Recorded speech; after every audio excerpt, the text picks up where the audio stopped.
Hello everyone, I am Rashmi Prabha and welcome to our channel Combine CS The Extra Step. In this video, I am going to cover the chapter Relate and Purpose. Yes, ये जो मैंने exercise लिया है ये book AI and U का है and this is the portion for CBSE class 8. तो अगर आप CBSE class 8 के स्टूडेंट हैं तो already I have created the textbook solution for all the chapters which are present in AI and book. तो आप पूरे प्लेलिस्ट को चेक कर सकते हैं। प्लेलिस्ट का लिंक इसी वीडियो के डिस्क्रिप्शन में गिवन है। एंड आज की वीडियो में हम क्या कवर करेंगे, आज के वीडियो में जो पार्ट बी है आपका आर्टिफिशियल इंटेलिजेंस, उसका हम रिलेट और पर्पस चैप्टर को कवर करने वाले हैं। तो पूरे वीडियो को बहुत ध्यान से सुनना है। और क्लास को स्टार्ट करने से पहले मेरा ये रिक्वेस्ट रहेगा बहुत मेरे प्यारे छोटे से बच्चों से कि आप अपने क्लास का बुक को लेकर बैठे और जो भी मैं आंसर्स बताऊंगी उसको प्रॉपरली अपने टेक्स्ट बुक में मार्क कर ले and then you are suppose to write in your notebook. फिर आप अपने स्कूल में चेकिंग के लिए दे सकते हैं।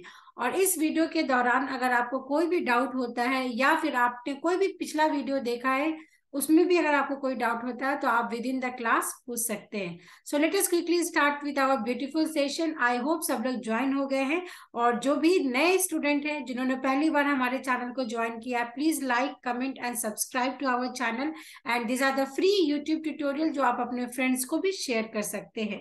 Okay, so first we are going to cover with the chapter relate. Now this is the first question on the screen. तो question को पढ़ना है और क्विकली इसका आंसर चैट बॉक्स में आपको देना है। Quick and draw works on which domain of AI. आपको ये बताना है quick and draw is one of the game तो सभी खेलते हैं आप लोग, है ना। And there are lots of activities जिसमें अगर आपको अपना एक गेमिंग ऐप बनाना है तो what are the features that you want to inbuilt in your gaming app, तो वो भी एक्सरसाइज आपको करना है। इस क्वेश्चन में पूछा ये गया है जो क्विक एंड ड्रॉ एक आपका गेमिंग एप्लीकेशन है उसमें वो किस डोमेन ऑफ एआई पे काम करता है। ओके, सो कंप्यूटर विजन होगा, डेटा होगा या फिर एनएलपी होगा। सो let us quickly see the answer and जरूर कमेंट सेक्शन में आंसर टाइप करें। So answer is the data. So data, yes, अगर हम बात करेंगे क्विक एंड ड्रॉ एक गेम है जिसमें आपको एक स्क्रीन आती है। स्क्रीन पे जैसे ही आप स्टार्ट करेंगे उस गेम को आपको कुछ पिक्चर्स ड्रॉ करना है, वो स्पेसिफिकली कुछ टाइम के लिए है। उसी टाइम में आपको वो ऐसे दे देंगे फिश, तो आपको लेटेस्ट टेक 10 सेकेंड्स में आपको फिश ड्रॉ करना है। तो आप अगर उस डायग्राम को क्विकली ड्रॉ कर लेते हैं देन आपको वो नेक्स्ट लेवल पे लेके जाएगा। इस तरीके से ये गेम काम करता है। जरूर खेल के देखिएगा because to play this type of game the apps are absolutely free to use. Now let us quickly move to question number 2। Which of the following is not a smart device. Question को ध्यान से पूछिएगा, पढ़ना है आपको। Which is not a smart device, कौन सा smart device नहीं है। Smart watch, wall clock, Google home. तो कई सारे ऐसे लर्नर्स हैं जिनके घर पे यहाँ पे गूगल होम भी है, सिरी है, एलेक्सा है और आजकल तो सभी के हाथों में हम लोग स्मार्ट वॉच देख लेते हैं। So that we can easily eliminate the option. तो आंसर क्या हो जाएगा, answer will be wall clock because wall clock तो सबके घर में है, उसमें कोई भी स्मार्ट डिवाइस नहीं होता है। अगर हम ट्रेडिशनल वॉच की बात करें, obviously in the market there are lots of wall clock जिसमें कई सारे नए फीचर्स भी हैं, बट ऑन एन एवरेज अगर हम बात करेंगे तो this is smart device, this is Google home is also smart device. इस क्वेश्चन के अकॉर्डिंग हमारा वॉल क्लॉक हो जाएगा जो कि एक ट्रेडिशनल क्लॉक है जिसमें कोई भी स्मार्ट डिवाइस नहीं होता है। ठीक है, आगे चलते हैं क्वेश्चन नंबर 3 की तरफ। IBM Watson is used in which industry? So IBM Watson is again one of the application। इस एप्लीकेशन को या इस डिवाइस को या इस तरीके के एप्लीकेशन को आप किस इंडस्ट्री में यूज करोगे। सोशल मीडिया में यूज करेंगे, गेमिंग में यूज करेंगे या हेल्थ केयर में यूज करेंगे। Quickly I want to see the answers and these are the very important question for your examination. So the correct answer is healthcare. Okay, आपके book में भी लिखा है। इंडस्ट्री स्पेसिफिक अगर हम बात करें तो we are learning artificial intelligence which is use in all the industry. Social media में तो आप सबसे ज्यादा AI के एप्लीकेशंस का यूज करते हो, गेमिंग में यूज करते हैं। Gaming is just the foundation of AI, है ना। सबसे पहले जो AI हमने शुरू किया था चेस से ही AI का बोलते हैं कि that is the origin of AI। और फिर आज हम सोशल मीडिया में बहुत ज्यादा AI को यूज कर रहे हैं एंड ऑलमोस्ट हर डिपार्टमेंट में we are using the AI। So the correct answer is option number 3। Now question number 4। Digital assistant develop by Microsoft. So कई सारी कंपनी है जो अपने अलग अलग तरीके के डिवाइसेस एप्लीकेशंस बनाते हैं। आपको ये बताना है माइक्रोसॉफ्ट में ने कौन सा डिजिटल असिस्टेंट डिवाइस बनाया था। Okay, so the correct answer is Cortana. Cortana. Now comment section में मुझे जरूर आंसर लिखिए। If we talk about Siri and Alexa, तो ये जो दोनों डिवाइस है उसको किस कंपनी ने बनाया था। आपको क्या करना है, गूगल करना है। गूगल करिए इस क्वेश्चन को। ऐसा कभी भी नहीं पढ़ते कि जितना बुक में दिया है उतना ही आपको पढ़ना है। Always try to learn something more. ये ऑनलाइन क्लासेस लेने का एक सिंगल सा मोटिव ये है कि कई सारे टॉपिक्स ऐसे होते हैं जो हम नहीं पढ़ा पाते, या हम एक सिलेबस कंप्लीट करने के मोटिव से क्लास में आते हैं, बट जब हम ऑनलाइन क्लासेस लेते हैं वहां पे we are always giving you the extra information. तो अगर यहाँ पे ये क्वेश्चन पूछा है कि माइक्रोसॉफ्ट में कॉर्टेना डिवाइस बनाया है, तो Siri and Alexa is again one of the digital assistant device. तो ये डिवाइस किस कंपनी ने बनाया है, आफ्टर द क्लास आपको गूगल करना है और कमेंट सेक्शन में लिखना है। And the same please write down in your notebook as well. Okay, और अच्छे से समझने के लिए मैंने यहाँ पे डायग्राम दे दिया है। सो कॉर्टेना का ये लोगो है। So this is the logo. If you will see this logo it means उस डिवाइस में कॉर्टेना इंस्टॉल है। So it is a virtual assistant developed by Microsoft that uses the Bing search engine to perform task such as setting reminders and answering question for the users. तो ये इसका application है। What does it do. Okay, I hope आपको कुछ ज्यादा और अच्छे से क्लैरिटी आ रही होगी कॉन्सेप्ट की। चलिए नेक्स्ट क्वेश्चन हम देखेंगे। Powered by Google assistant Google home is. So Google home के बारे में यहाँ पे देखेंगे। सो it is drone, smart TV और वाईफाई स्पीकर। तो गूगल होम क्या है, किस तरीके का डिवाइस है। वेरी इजी क्वेश्चन है ना, गूगल से पूछो। आप न्यूज में भी देखते हैं, एड्स में भी देखते हैं, एवरीवेयर गूगल से पूछो अगर किसी चीज का भी आपको मालूम नहीं है। That is WiFi speaker. It is one of the type of speaker. आप उसको कमांड देते हो, तो whenever you are giving the command, so we have the WiFi range. जैसे अभी मैं अपने रूम में बैठी हूँ, मेरे पास एक इंटरनेट कनेक्शन है, उसके थ्रू मैंने अपने लैपटॉप को, मैंने अपने सेलफोन को कनेक्ट किया है। So that is known as WiFi. Okay, तो मैंने एक जोन बनाया है जिसके through I am connecting lots of devices. तो answer will be WiFi speaker. Now this is a static question जो आपको लर्न ही करना पड़ेगा। It is a small and smart cleaner. So it is Google Lens, it is iBot Brava, Jet 240 और Mystery Animal. So cleaner की बात की गई है. So this is one of the again smart device. So that is your iBot Brava Jet 240. तो basically ये home cleaner एक device है जो कि एक smart device है. जैसे if I want to clean my home, तो I will be having mop, I will be having something to clean my home. तो अभी तो हम tradition method से घर को साफ करते हैं, but अगर आप चाहते हैं कि आप इस काम को बहुत स्मार्ट तरीके से करें, so you can purchase this device.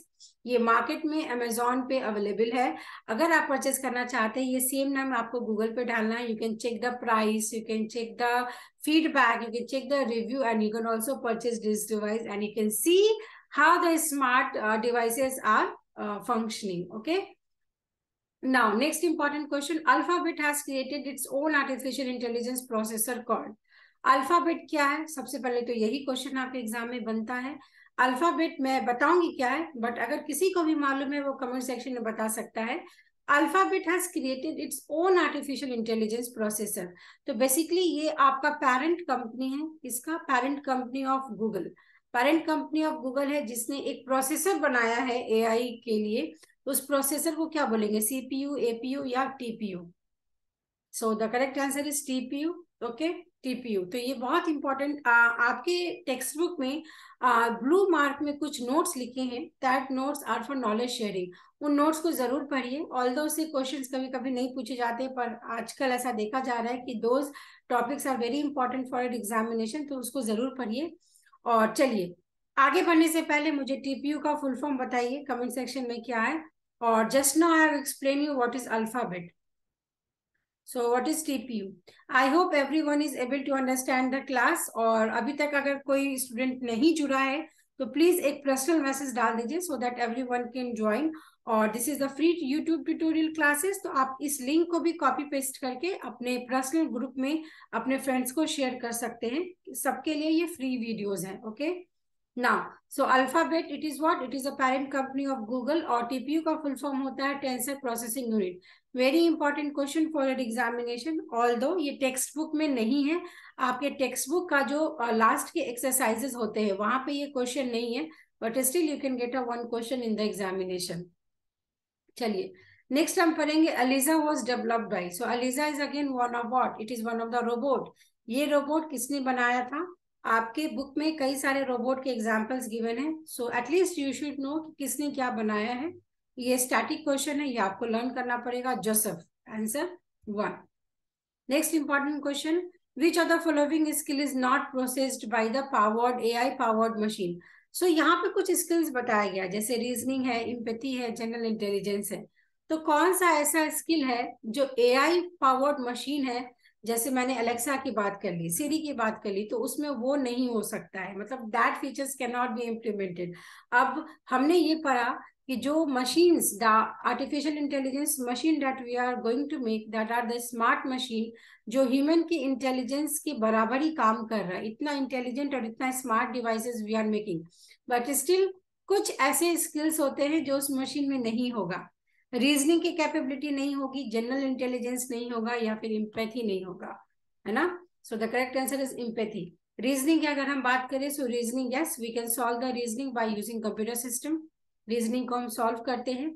General intelligence, at least हम उसमें कुछ तो ऐसे प्रोग्राम्स लिखते हैं जो कुछ पर्टिकुलर सिचुएशन के लिए जरूर वर्क करेगा. And empathy, empathy is just a synonym of sympathy हम बोल सकते हैं. तो sympathy, nowadays we are not using sympathy. Sympathy किसी को सुनने में अच्छा नहीं लगता है. एम्पैथी मीन्स कि we are closely related with that person, और उनके हर एक सुख में दुख में हम अपने डिसीजंस लेते हैं, उनके साथ खड़े रहते हैं. सो it is more than the word sympathy. तो इस टाइप का कोई भी स्किल आपके मशीन्स में नहीं देखा जाता है ना, यहाँ पे नॉट पूछा गया है. सो the correct answer will B empathy. Now last question, Siri is an example of. Siri is a very important question. It is a digital assistant, self-driving car और AI based messaging service. किस तरीके का ये application है? So it is a digital assistant. यहाँ पे मैंने इसकी डायग्राम भी डाल दी है, so that आपके दिमाग में रहे कि अगर आपके पास एप्पल का iOS या एप्पल का अगर आपके पास सेलफोन है, you can check. ये Siri is an example of digital assistant, और इस तरीके का इसका ये लोगो होता है. Okay. So this was the multiple choice questions from the chapter relate. Okay, let us quickly move to fill in the blanks. So यहाँ तक किसी को डाउट है? I will take a 1 minute pause. Please put down your queries. Class कैसा लग रहा है? I hope जितने भी स्टूडेंट्स इस वीडियो को देख रहे होंगे उनके पास टेक्स्ट बुक है और वो अपने बुक में मार्क कर रहे होंगे, because marking is very important. आप छोटे बच्चे हो, हर चीज आपको याद नहीं रहेगा, तो आपको बुक में भी लिखना है, कॉपी में भी लिखना है, और एग्जाम में अच्छे मार्क्स लाने के लिए सारे क्वेश्चन आंसर को लर्न भी करना है. चलिए फिल इन द ब्लैंक्स देखें. हाँ, तो Tesla has introduced a Tesla bought that is named Elon. Dash means a network of devices connected through internet that can share information, that is IoT. Exam में आपके लिए comment section में ये दूसरा assignment है, इसका फुल फॉर्म लिखिए मुझे in the comment section. Right the full form in the comment section. Dash is a game that uses AI to interpret our drawings. We can draw. Dash are the examples of smart devices, smart watch, Google Home. आप अपने according कोई भी smart devices का नाम लिख सकते हैं. जैसे अभी हमने जस्ट देखा क्लीनर है ना, आई रोबोट क्लीनर देखा, तो आप वो भी लिख सकते हो. Dash was the first super computer to beat chess grand master, that is deep blue. So this are the fill in the blanks. Screenshot ले लीजिए, है ना, और इस आंसर्स को अपने नोटबुक में कर लीजिए. चलिए थर्ड क्वेश्चन की तरफ जल्दी से मूव करेंगे. ट्रू एंड फॉल्स पढ़िए और आंसर दीजिए. Now I can see in the chat box again the strength of the class is very less. So मैं हमेशा बोलती हूँ these are the all the free tutorials, but ये आपके जब आप डिस्कशन करते हो ऐसे तो आपके लिए बहुत अच्छे से आपको कोई चीजें समझ में आती हैं, तो जरूर ज्वाइन किया करें इस तरीके के क्लासेस को. So IoT is used to make electronic devices smarter.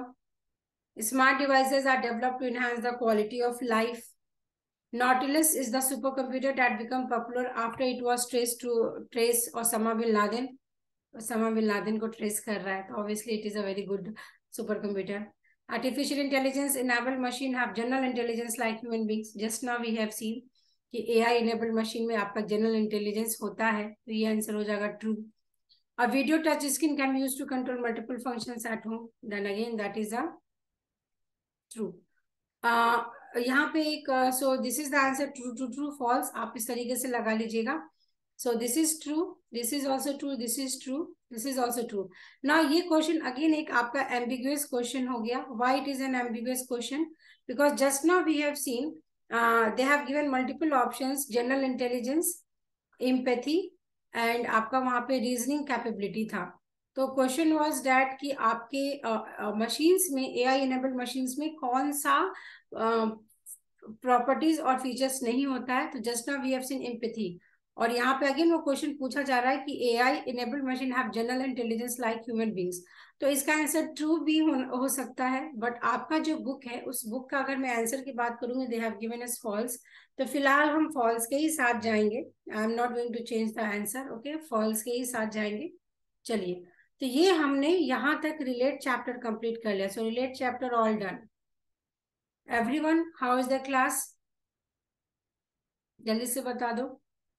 आगे चले, पर्पस कंप्लीट कर ले जल्दी से. In the purpose also we have the multiple choice question first category. Then we have true, नहीं, पर्पस में आपका मल्टीपल चॉइस क्वेश्चन है, then fill in the blanks है, और देन वहां पे कुछ गोल्स के बारे में आपको पढ़ना है. Now also you can share the link with your friends. So this is the first question on the screen. How many sustainable development goals are there in all? So total number of sustainable development goals. जल्दी जल्दी answer बताना है, wait नहीं करना. That is 13. एकदम याद होने चाहिए टिप्स पे. The icon for life on land SDG is, तो आपके बुक में 3 वहां पे आइकन गिवन है, ठीक है. तो मैंने सिर्फ यहाँ पे करेक्ट आंसर लिखा है, life on land is this. तो ग्रीनरी है ना. हमारा लाइफ ऑन लैंड कैसा होना चाहिए? पूरे पेड़ पौधे होने चाहिए, बिकॉज वी नो कि ऑक्सीजन की बहुत कमी हो गई है. अगर आप ज्यादा पेड़ काटोगे, डिफॉरेस्टेशन करोगे, देन आपके क्लाइमेट में बहुत सारे चेंजेस आएंगे. सो that is why life on land should be very good, and that is your goal number 15. तो ये भी याद होना इंपॉर्टेंट है, किस गोल में किसके बारे में बताया गया है. Sustainable development goals is the blueprint to achieve. So why we are using sustainable development goal? इसका ब्लूप्रिंट क्या है? Clean water and sanitation, gender inequality and discrimination. अब आपको मैंने ऑलरेडी क्लास होमवर्क दिया है कि all the 17 goals you are suppose to learn with the purpose. उसका पर्पस क्या है या फिर उसका ऑब्जेक्टिव क्या है, ये आपको लर्न होना चाहिए. अब मान के चलिए कुछ ऐसे भी स्टूडेंट होंगे बैक बेंचर्स, जिनको पढ़ने में कोई इंटरेस्ट नहीं लगता है ना. हम भी बैक बेंचर्स थे, मुझे भी पढ़ने में इंटरेस्ट नहीं आता था sometimes in my class. But कैसे क्वेश्चन को सॉल्व करेंगे? जेंडर इनइक्वालिटी की बात की गई है, आप मूवीज में भी देख रहे हो, अपने आस पड़ोस अपने फैमिली रिलेटिव्स में भी देख रहे हो कि हम बोलते हैं बॉयज को गर्ल्स को हम इक्वल नजरों से देखेंगे. There should be equality. तो इनइक्वालिटी की बात तो नहीं होगी. Discrimination, so what is the meaning of discrimination? Difference create करना. तो इसी को हम बोलते हैं इनइक्वालिटी. तो डिफरेंस भी नहीं क्रिएट करना है. Every girl child is equivalent to the boy child. Okay, तो अब यहाँ पे अगर ये दोनों ऑप्शन आपका एलिमिनेट हो गया, सो आपसे पूछा गया सस्टेनेबल डेवलपमेंट गोल का ब्लूप्रिंट क्या है, क्या अचीव करना है? हमें clean water and sanitation achieve करना है ना. हम बोलते हैं ऐसा, अच्छा पानी पियो. That is why we are having water coolers at home. हमारे पास डिफरेंट कंपनीज के we are the water coolers. तो साफ पानी पीना है हमें, और because of COVID, because of so many diseases, हमें सैनिटाइज करना है अपने आप को, अपने इन्वायरमेंट को, अपने घर को, अपने फ्रेंड्स फैमिलीज को सेफ रखना है. तो यहाँ पे एक ही पॉइंट आपका करेक्ट है, दैट इज पॉइंट नंबर 1. तो इस तरीके से ये टॉपिक को आप याद कर सकते हो. इसके बाद हम यहाँ पे देखेंगे which SDG is aimed at reducing inequality within and among country. So reducing inequality, कौन सा ऐसा एसडीजी का गोल है जो रिड्यूस करेगा इनइक्वालिटी को with in and among countries? कई सारे कंट्रीज, जैसे India is one of the country, Europe is one of the country, okay, UK, USA, कई सारे कंट्रीज में इनइक्वालिटी हम कैसे रिड्यूस करेंगे? क्वालिटी एजुकेशन से नहीं, जेंडर इक्वालिटी से नहीं, partnership for the goal. Partnership और the goal will be the answer. क्यों? क्योंकि कई सारे कंट्रीज की बात की गई है, तो हम कई सारे कंट्रीज में पार्टनरशिप क्रिएट करेंगे सो दैट वहां पे इनइक्वालिटीज रिड्यूस हो, बिकॉज वी नो कि इन द यूरोप कंट्रीज और in the India countries there is very much high difference in the education. हमारे यहाँ का एजुकेशन सिस्टम बहुत अलग है, उनके यहाँ का एजुकेशन बहुत सिस्टम अलग है।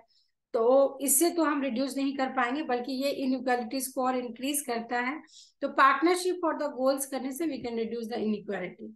चलिए, अब आपको मैंने क्यों क्लास में ये असाइनमेंट दिया है कि all the 17 goals you are suppose to learn, because इस तरीके के क्वेश्चंस आपको पूछ लेंगे। आपके टेक्स्ट बुक में क्वेश्चन ये लिखा है, विच of the following is SDG 1। तो पहले तो इसका आंसर आपको बताना है। एसडीजी 1 का which goal is use to represent SDG 1। So the answer is no poverty. अब एग्जामिनर के पास अगर उसका मूड आया, वो यहाँ पे चेंज करके दे देगा 2। तो आपका no poverty is the first goal, zero hunger is your goal 2। तो आपको गोल वाइज नेम याद करना है। जेंडर इक्वलिटी की बात करें तो that is I guess goal 3। तो इस तरीके से you are suppose to learn the goal with the name. फिर जब SDG are intended to be achieved, so this are very very very important question है ना, ये बहुत इंपॉर्टेंट क्वेश्चन है। So it must be achieved in 2030। बहुत जल्दी ही सारे गोल्स को, सारे कंट्रीज जिन्होंने उस एग्रीमेंट को साइन किया है, सबको वो अचीव करना है the targets that they are suppose to achieve.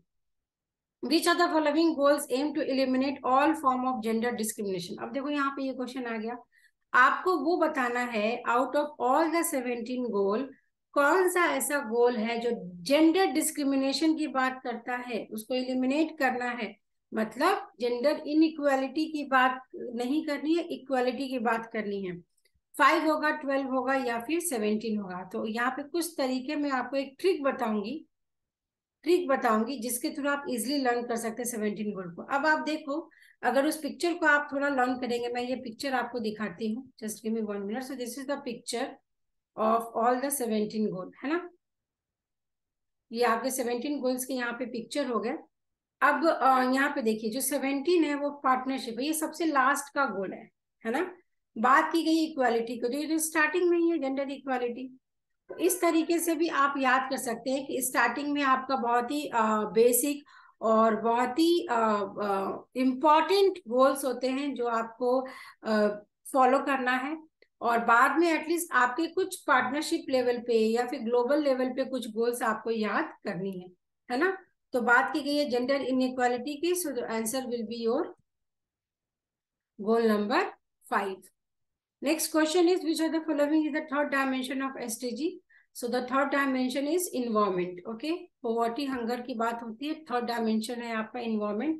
बहुत ज्यादा आज के जमाने में हमें environment पे ध्यान देना है, because there are lots of pollution. कई सारे pollution की वजह से कई सारे disease हो रहे हैं, तो उसको रिड्यूस करना है। तो इन्वायरमेंट के बारे में बहुत कुछ बोला गया है। कभी भी आप देखो तो अर्थक्वेक आ रहा है, कभी भी आपके नेचुरल कैलामिटीज आ रहे हैं, तो कहीं ना कहीं they are giving us a very bad situation to stay in this environment. तो इन्वायरमेंट पे, और इन्वायरमेंट किसकी वजह से खराब हो रहा है, मैं ऐसा तो नहीं बोलूंगी कि only humans are responsible, as a whole we all are responsible for the bad environment. तो इसीलिए आपको एसडीजी गोल्स पढ़ाया जा रहा है, सो दैट आप अपने लेवल पे भी समझे कि आपको अपना घर तो साफ रखना है, साथ में आपको अपनी सराउंडिंग्स को भी साथ में रखना है ना।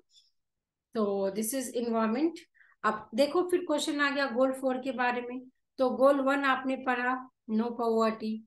गोल 2 आपने पढ़ा, जीरो हंगर। गोल 3 आपने पढ़ा, आई गेस जेंडर इनक्वालिटी, मुझे याद नहीं है। गोल 4 किसके बारे में बोलता है, क्वालिटी एजुकेशन। सिर्फ एजुकेशन से काम नहीं चलेगा, क्वालिटी होनी चाहिए। कई सारे मूवीज बनते हैं कि कुछ ऐसे मैं नाम तो नहीं लूंगी, बट कुछ ऐसे स्कूल्स होते हैं जहाँ पे क्वालिफाइड टीचर्स नहीं होते, तो ऑब्वियसली पूरा पूरा फ्यूचर जो भी बच्चे इस स्कूल में एनरोल करते हैं, what they are providing the teaching to those student, ये बहुत बड़ा क्वेश्चन मार्क है हमारे टीचिंग के स्टैंडर्ड पे। तो कहीं ना कहीं क्वालिटी एजुकेशन पे बहुत ध्यान दिया जाता है। जो टीचर की रिक्रूटमेंट है नाउ एडेज, अगर आप देखोगे टीचर्स के कई सारे एग्जाम्स होते हैं, वो एग्जाम्स आपको क्वालिफाई करना होता है to teach. you must be presentable, you must be good in your you must be have a very good knowledge in your topic. तो इस तरीके से आपके क्वालिटी पे, आपके चीजों पे बहुत ध्यान दिया जाता है. Last question is which of the following is not true about SDG. तो एसडीजी के बारे में कई सारे इसके ऑब्जेक्टिव्स होते हैं, कौन सा लिंक नहीं करेगा एसडीजी को? So SDG are interlinked and integrated, yes, that is why यहाँ पे ग्लोबल पार्टनरशिप की बात की गई है. Display compensation and empathy towards society, yes, again हमें अपने साथ साथ अपने आस पड़ोस को भी साफ रखना है. Legal binding on all the Nations, इसमें ऑल द नेशंस नहीं है, ये आप चेक कर लेना, मैं आपको चेक करके बताऊंगी. सारे नेशंस नहीं होते इसमें, विलिंगली पार्टिसिपेट करना था, तो I guess 17 nations have participated, तो ऑल नहीं होगा. There are some nations who has participated in this SDG goal, but yes India has participated, इसीलिए तो हम ये टॉपिक पढ़ रहे हैं, है ना, because India is a developing country. तो सिमिलरली आपका रशिया है, आपका चाइना है, these are the countries those who have participated. इसी तरीके से और भी कंट्रीज हैं, बट सारे नेशंस नहीं है. ये हमारा पार्ट 1 कंप्लीट हो गया. Now let us quickly move to fill in the blanks, है ना. आई होप आप सभी मल्टीपल चॉइस क्वेश्चंस को मार्क कर लिए होंगे. चलिए इस क्वेश्चन को कर लीजिए. Question number B, fill in the blanks. Dash mainly deals with cities and human settlement. Again यहाँ पे आपको गोल लिखना है. SDG sustainable development goal, 3 dimensions, बार बार हम इसको पढ़ रहे हैं. इन्वायरमेंट है, सोशल रिस्पॉन्सिबिलिटी है, right to food and nutrition achieve करने का क्या मीनिंग है. Dash provides access to affordable, reliable, sustainable and modern energy for all. तो यस, देखिए इस तरीके से एग्जाम में पूछेगा. सिटीज एंड ह्यूमन सेटलमेंट की बात करें, गोल 11 है. Provide access to affordable, reliable and energy की बात की गई है, तो energy is related to goal number 7. Malnutrition, है ना, एजुकेशन के बाद हमने ये पढ़ा था कि बच्चों में माल न्यूट्रिशन कम होना चाहिए, that is your right to food and nutrition, that is goal number 2, that is no hunger, zero hunger, zero hunger, है ना, जीरो हंगर. और 3 डायमेंशन की बात करें तो इकोनॉमिक है, इन्वायरमेंट है एंड सोशल रिस्पॉन्सिबिलिटीज है, और that you know sustainable development गोल. तो बहुत इजी इजी क्वेश्चंस हैं, याद होना चाहिए. And yes, very important question, very important question. इसको करने से पहले इन शॉर्ट में मैं आपको एक ट्रिक बता देती हूँ, बहुत ध्यान से सुनिए. चलिए सब लोग तैयार हैं, जल्दी से पहले बता दो क्लास कैसा लगा. प्लीज लाइक द वीडियो, एक बार अपना फीडबैक लिख दीजिए जल्दी से, so that I will quickly give you the answer for this question. बहुत इंपॉर्टेंट अपडेट है, आज मैंने रिलेट और पर्पस कवर किया है. Stay tune for the next video. Next video में पहले मैं इसके जो थ्योरी क्वेश्चन है आपके टेक्स्ट बुक के, उसको एक्सप्लेन कर दूंगी, सो दैट कि आप उसको लर्न कर सके. और उसकी जो नेक्स्ट वीडियो में बनाऊंगी, that video will be for your expected question, है ना. वो बहुत हाई लेवल के क्वेश्चन होंगे, एक्सपेक्टेड क्वेश्चन होंगे, जो मैं डिजाइन करूंगी, कहीं बाहर से डिजाइन नहीं करूंगी, आपके बुक के ही दोनों चैप्टर से डिजाइन करूंगी. But they can be the expected question for your class test, for your better understanding. तो उसको भी आप जरूर अटेंड करिए, बिकॉज उसको अटेंड करने से आपकी पढ़ाई में और इंक्रीमेंट होगा और अच्छे से आप चीजों को समझोगे. ठीक है, चलिए अब आपको मैं ट्रिक समझाती हूँ. सबसे पहले तो ये याद रखिएगा कि टोटल 17 गोल्स हैं, and these are known as global goals, sustainable development goals. Global goals बोलते हैं क्यों? क्योंकि यहाँ पे ग्लोबल पार्टनरशिप है. 2030 में इसको कंप्लीट करना है. So this is the important 3 question. ये तीनों क्वेश्चन आपके बुक में भी है. उसके बाद देखो, जिंदा रहने के लिए हमें क्या चाहिए? रोटी, कपड़ा और मकान. ये मूवी का भी नाम है ना, अगर आपने नहीं सुना है तो आज सुन लो. रोटी, कपड़ा और मकान. रोटी का मतलब हो गया जीरो हंगर, बट आज के जमाने में खाना भी कहाँ से आता है? पैसे से मिलता है. पैसा है तो आप होटल में जाएंगे, पैसा है तो रेस्टोरेंट में जाएंगे, पैसा है तो पिज्जा ऑर्डर करेंगे. अब हम पहले बात करेंगे नो पॉवर्टी की.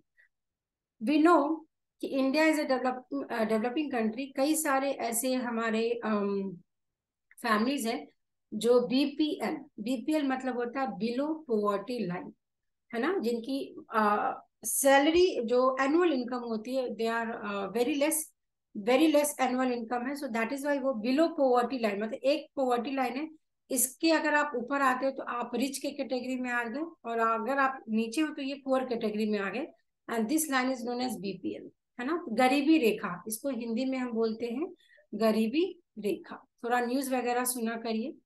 तो हमें पोवर्टी को अपने देश से रिमूव करना है, नो पोवर्टी की बात की गई। गरीबी कम होगा, सबके लिविंग स्टैंडर्ड बढ़ेंगे, तो सबसे पहले पोवर्टी कम करना है। उसके बाद नेक्स्ट इंपॉर्टेंट है खाना, बिना खाने के तो हम जिंदा नहीं रहेंगे। तो जीरो हंगर, सबको खाना मिले, इसलिए हम बोलते हैं खाना वेस्ट नहीं करना है। पोवर्टी की बात हो गई, हंगर की बात हो गई, अब रोटी, कपड़ा और मकान। गुड हेल्थ एंड वेलबींग, है ना, हमारे दिल की धड़कन चलनी चाहिए, तभी तो आप जिंदा रहोगे। तो गुड हेल्थ के लिए अच्छा खाना खाइए, स्वस्थ रहिए और अपनी सेहत पे ध्यान दीजिए। तो good health is very important. जहाँ पे बात की गई बच्चों के माल न्यूट्रिशन की, है ना, कई सारे ऐसे बच्चे हैं जिनको खाना कम मिलता है, इसकी वजह से कई सारे उनको डिजीज हो जाते हैं। तो अपने हेल्थ पे ध्यान देना है। चलो, खाना खा लिया, घर मिल गया, हेल्थ पे डिजाइन कर लिया। अब थोड़ा स्टैंडर्ड आपको लिविंग की बढ़ानी है, इसके लिए आप पढ़ोगे, है ना, बोलते हैं पढ़ोगे लिखोगे बनोगे नवाब, खेलोगे कूदोगे बनोगे खराब। तो ये सब प्रोवर्ब इस वीडियो में बनाने का यही मतलब है कि आप चीजों को ट्रिक से याद करिए। गरीबी कम होगी, खाना अच्छा मिलेगा, खाना अच्छा मिलेगा तो आपका हेल्थ अच्छा होगा। हेल्थ जब अच्छा हुआ, थोड़े से और पैसे आ गए आपके पास, तो आप पढ़ाई करोगे। पढ़ाई करोगे, दिमाग में कुछ बातें जाएंगी, तब आपको समझ में आएगा कि आपके क्लास में गर्ल्स भी हैं, बॉयज भी हैं, यू आर स्टडिंग इन को एजुकेशन। तो जो हम देखते हैं in the remote areas, in the urban areas, कि अभी भी गर्ल्स को उतने राइट्स नहीं मिलते हैं, उनको स्कूल जाने की फैसिलिटीज नहीं होती है, लड़कों से बात करने के लिए भी परमिशंस नहीं मिलते हैं। तो जेंडर में इक्वालिटी होना चाहिए, वहां पे कोई भी डिस्क्रिमिनेशन नहीं होना चाहिए। अब यहाँ पे इक्वालिटी की बात की है, क्वेश्चन में आपको इन इक्वालिटी दे देता है, तो इन इक्वालिटी तो नहीं होना चाहिए, इक्वालिटी होनी चाहिए। अब आज के जमाने में clean water and sanitization, sanitation is very important, है ना। अच्छा पानी, बिना खाने के आप 2-3 दिन तो रह जाओगे, बट बिना पानी का 2-3 दिन आप नहीं रहोगे, that is a biological factor. तो पानी चाहिए। अब चलो, रोटी कपड़ा मकान हो गया, खाने को मिल रहा है, पीने को मिल रहा है, पढ़ने को मिल रहा है, हाँ, सेहत पे ध्यान दे रहे हैं। अब क्या चाहिए, एनर्जी भी तो चाहिए। हाँ, घर में ये क्लास हो रही है क्यों, क्योंकि मेरे घर में लाइट है, अगर अभी लाइट चली जाएगी वीडियो बंद हो जाएगा। तो अफोर्डेबल एनर्जी चाहिए, क्लीन एनर्जी चाहिए। इसके बाद आपको decent work and economic growth, जब अच्छा पैसा आने लगेगा, तब जब आप जॉब कर रहे हो, जॉब में भी इंक्रीमेंट चाहिए, that is why we are working very hard to get a good salary. उसके बाद आपके जो सराउंडिंग है, जो आपका इंफ्रास्ट्रक्चर है, उसको आप और इनोवेट करोगे।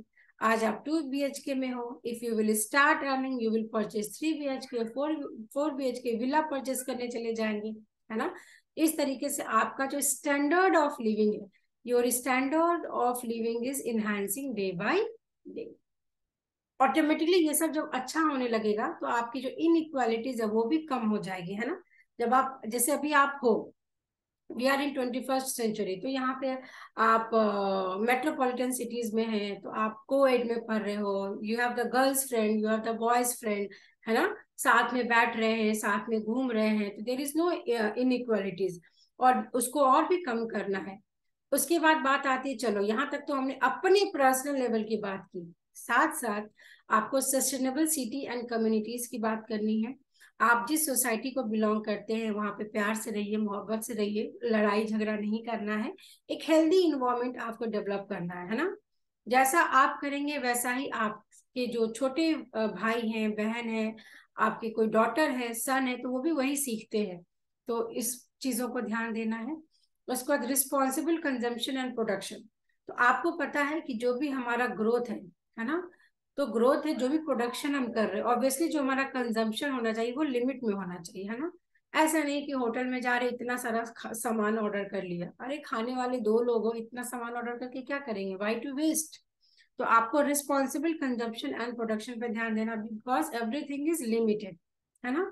जो हमने बात की थी रिन्यूएबल और नॉन रिन्यूएबल सोर्सेज की, वी नो कि पेट्रोलियम है, आपका केरोसिन है, आपका कोल है, so they all are non renewable sources, तो उसको बहुत हिसाब से यूज करना है। इसके बाद चलिए कुछ इन्वायरमेंट की बात कर लें, है ना। इन्वायरमेंट में क्लाइमेट एक्शन, बारिश हो रहा है, कभी गर्मी में ठंड लग रही है, बारिश हो रहा है, ठंडी में और बारिश हो रही है, धूप है, बहुत गर्मी है। तो क्लाइमेट एक्शन ये क्यों हो रहा है? Because the things that we are doing, तो उसको रिड्यूस करना है आपको।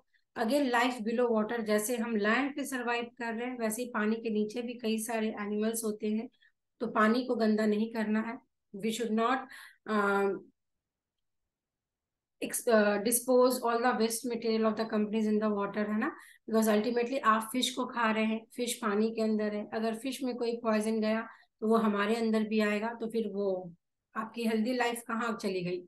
सिमिलरली लाइफ ऑन लैंड, है ना, एक सर्किल होता है, वो सर्किल को आपको ब्रेक नहीं करना है। Then finally peace justice and strong institutions, तो हम ये क्यों कर रहे हैं? बिकॉज हमें वर्ल्ड वॉर 3 नहीं करना है। All we know we have the world war 1 and world war 2, तो हर कंपनीज के बीच में हमें एक पीस रखना है। और finally partnership for the goals. अगर हमारे पास कुछ नहीं है then we can do the partnership with different companies. तो इस तरीके से एक हेल्दी इन्वायरमेंट हमें बनाना है, that is why it is known as sustainable development goal. Okay, ये 17 गोल्स इस तरीके से आप याद कर सकते हो कि आपकी बेसिक जरूरतों से ये शुरू होता है, आपके वर्ल्ड लेवल पे, ग्लोबल लेवल तक पे ये गोल्स जाते हैं। तो आपको ये याद होना चाहिए, सीक्वेंस में याद होना चाहिए, because they can simply ask you इस गोल का नंबर क्या है, इसके ऑब्जेक्टिव पर्पस क्या है। तो अगर इतनी बात आपको समझ में आई तो पहले जल्दी से बताओ क्लास कैसी लगी। So I am waiting for your answers. Class कैसा लगा जल्दी से बताइए।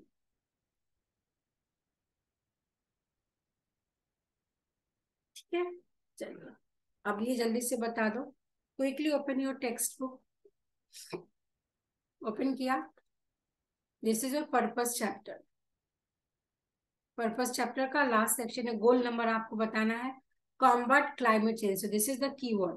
क्लाइमेट चेंज किस गोल में, जल्दी से ढूंढ के बताओ। जेंडर इक्वालिटी किस गोल में है, ढूंढ के बताओ।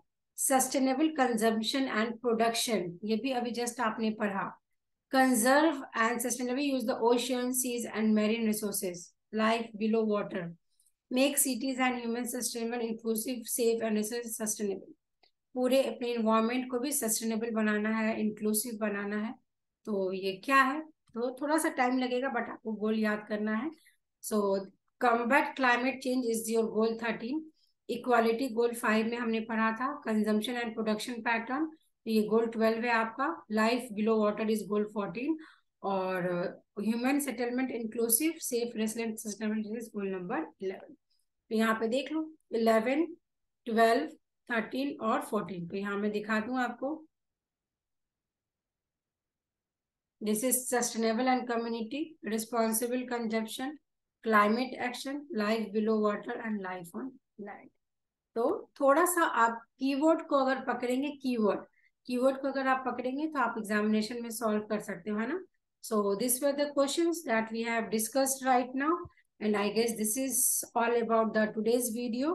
तो आप जरूर फॉलो किया करें एंड प्लीज सब्सक्राइब करें चैनल को, because tomorrow again I will come live with the question and answer. Question and answer को भी मैं बहुत अच्छे से एक्सप्लेन कर दूंगी, आप उसको सुनो, समझो, फिर क्वेश्चंस को लर्न करने की कोशिश करो। बिकॉज मुझे पता है आप अभी बहुत छोटे हैं, तो आप हर चीज को रोट लर्न नहीं कर सकते। रोट लर्न करने के लिए it is very important to first understand the concept. तो कल के वीडियो में क्वेश्चन एंड आंसर कवर करेंगे, उसके बाद जो वीडियो लाऊंगी वो एक्सपेक्टेड क्वेश्चन का रहेगा, that will be very important. तो I hope that this video is very important for us. तो एक बार अपना फीडबैक बता दीजिए और जरूर लाइव आया करिए, अपने दूसरे फ्रेंड्स को भी शेयर किया करें कि वो भी लाइव क्लास में जुड़े। कल 9 PM पे again we will come live. And जाने से पहले अगर कोई डाउट होता है तो इस वीडियो के कमेंट सेक्शन में यू कैन राइट, या आप कभी भी जब इस वीडियो को देखें तो आप जरूर कमेंट सेक्शन में अपना फीडबैक लिखें। किसी भी पॉइंट में अगर आपको डाउट होता है, कंफ्यूजन होता है, you are free to write. Let's meet again tomorrow at the next with the next topic, but the time will be same 9 PM. Okay, take care everyone. Bye bye.